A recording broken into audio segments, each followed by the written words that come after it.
Interim government for elections, Putin's remarks on Ukraine and vast reaction, new version of mineral deal with US may conflict with Ukraine's European integration aspirations, and how European leaders promise support for Ukraine but have no anonymity on sending troops.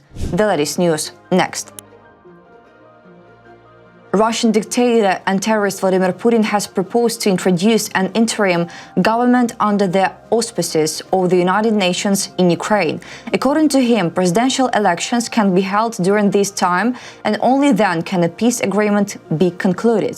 What Putin meant and how Ukraine and the West reacted, reported by RBC Ukraine. What Putin said. The Russian dictator made the statement while talking to the sailors of the nuclear submarine Arkhangelsk on the evening of March 27th. Putin proposed to introduce an external interim government under the auspices of the United Nations in Ukraine to hold elections. In principle, of course, it would be possible to discuss the possibility of an interim government in Ukraine under the auspices of the UN, the US, with European countries, of course, with our partners and friends, in order to hold democratic elections, in order to bring to power a capable government that enjoys the trust of the people, and then start negotiating a peace treaty with them.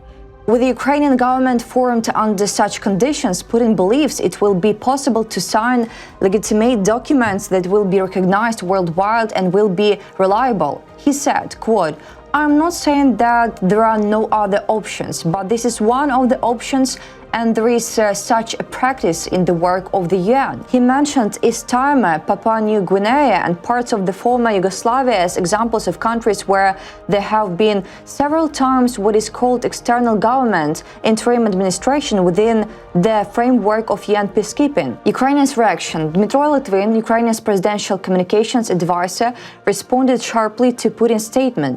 He advised Putin to just pop some pills to kickstart his brain activity if he is once again struggling to understand who he needs to engage with to seriously move toward ending this war. Litvin emphasized that over the past 24 hours, Russia had struck at least 2 times at Ukraine's energy sector, despite the so-called energy truth. By the way, in just the past 24 hours, there have already been at least 2 confirmed Russian strikes that damaged Ukraine's energy infrastructure, and that's without even having the full reports for the day yet. The head of the Center for Countering Disinformation, Andriy Kovalenko, said that Putin is trying to disrupt the movement toward peace and delay the negotiation process. Regarding Putin's statements, he is doing everything to delay and disrupt the movement towards peace because he is not interested in ending the war. That's why he is constantly putting forward some crazy ideas and demands. It is possible to narrow his room for maneuver through tough economic restrictions on Russia and the strengthening of Ukraine. I hope this will become clear if Russia does not cease fire by Easter. He added that Putin is deliberately humiliating US President Donald Trump by hitting Ukraine's energy infrastructure and putting forward new crazy conditions. About reaction in the West, an unnamed representative of the White House National Security Council, quoted by Reuters, when asked about Putin's statement, said that Ukraine's governance is determined by its constitution and people. Putin has previously stated on several occasions that he did not consider Volodymyr Zelensky to be the legitimate president of Ukraine. Putin has previously stated on several occasions that he did not consider Volodymyr Zelensky to be the legitimate president of Ukraine. He demands elections. The presidential election in Ukraine was supposed to take place in 2024. Ukrainian law prohibits holding elections during martial law. Ukraine's leadership has emphasized that elections will be held after the war is over. World leaders recognize Zelensky's legitimacy. Yet, after the first talks between the US and Russian delegations in Saudi Arabia, US President Donald Trump said that the president of Ukraine allegedly had a trust rating of only 4%, effectively repeating the Russian propaganda. Later, he also called the president of Ukraine a dictator, although he later denied his words. Zelensky urged the American president not to repeat Russian disinformation. According to the latest KIIS poll, the level of trust in Volodymyr Zelensky among Ukrainians is 69%. European Pravda has analyzed the new text of the mineral agreement with the US, which may conflict with Ukraine's intention to join the European Union due to the strict restrictions that significantly affect Ukraine's economic sovereignty, reported by European Pravda. About details, the article states that in February, a significant problem with US Treasury Secretary Scott Bessent's agreement was the requirement that US companies receive exclusive rights to develop new Ukrainian subsoil from oil to natural gas. It was noted that Ukraine has the right to offer a license to Ukrainian and European businesses only if no American investor is interested in a particular deposit. Even then, 50% of the license fee and royalties go to the fund. This is clearly not compatible with either Ukraine's existing agreements with the Europe or with the principles of competition in the Europe, which Ukraine is seeking to join. The February version of the agreement resolved this problem, but now it has returned. The text of the new agreement contains severe restrictions that significantly affect Ukraine's economic sovereignty. The document provides for the exclusive right of US companies to develop Ukrainian subsoil and key infrastructure projects. According to the text of the March agreement, US companies would receive priority rights to all future investments in natural resources and infrastructure. Only if they refuse will Ukraine be able to offer participation to other investors, including European ones. Meanwhile, the Ukrainian government is obliged to disclose all confidential details of such negotiations to the United States. In addition, the agreement prohibits Ukraine from offering any other investor better terms than those offered to the Americans within a year of their refusal. A separate clause of the agreement obliges Ukraine to add to its license for the extraction of critical minerals a ban on their sale to buyers from countries which the US Development Finance Corporation defines as strategic competitors of the United States. There is therefore a risk that the European Union may also fall under this definition. This would set a precedent where Ukraine, which is seeking Europe membership, would have to restrict trade with its European partners. The most controversial clause is the one that deprives Ukraine of control over the fund, which will be used to reimburse the US for the value of the assistance provided.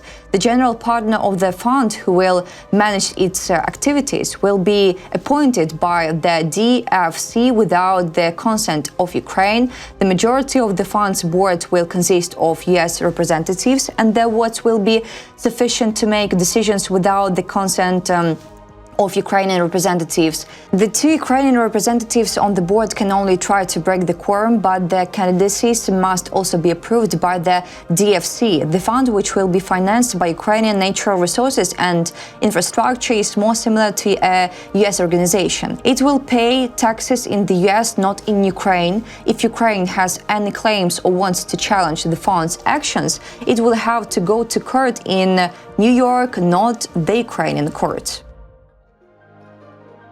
After the coalition of the Vilnius meeting in Paris on the 27th of March, only France and the UK are insisting on deploying a reassurance force to Ukraine, meaning their own troops. Italy is willing to send troops if they are part of a UN mission, and Poland has completely ruled out such a possibility. There is no unanimity among European leaders regarding the deployment of forces to Ukraine, reported by the New York Times. About details, French President Emmanuel Macron promised that the coalition of the Vilnius would continue to support Ukraine in its war against Russia and help protect peace in the future, including for some European countries, by sending troops to Ukraine's soil once the conflict is over. However, Macron, who spoke at the closing of the European leaders meeting in Paris, said that the details of these forces are still being determined and there is still little information about who is ready to do what. The New York Times believes that compounded a sense of murkiness around diplomatic efforts to stop the fighting. We need to accelerate discussions to obtain a ceasefire. We need to accelerate our ability to finance and deliver weapons, and to prepare plans for the Ukrainian army and the reassurance force. But the UK and France remained the only countries to support the idea after 3 hours of discussions. Macron stated that no European forces would be on the line of contact and would not have a mission of monitoring or ensuring a ceasefire. He suggested that this task could be conducted by UN peacekeepers or other independent observers, while European troops would be based further from the front line to deter Russia. Europeans will also help train and support Ukrainian forces. Macron acknowledged that the leaders did not reach anonymity regarding their reassurance force. In particular, Italy wants to send troops only if they're part of a UN mission, while Poland has completely ruled out such a possibility. Macron said that France and Britain would send military delegations to Ukraine to develop plans for the future of the Ukrainian army. More detailed information is expected within the month. It's these military-to-military exchanges that will define the locations, the number of forces to make it credible, and the capabilities. Nothing has been ruled out yet. We're looking at sea, air, and land.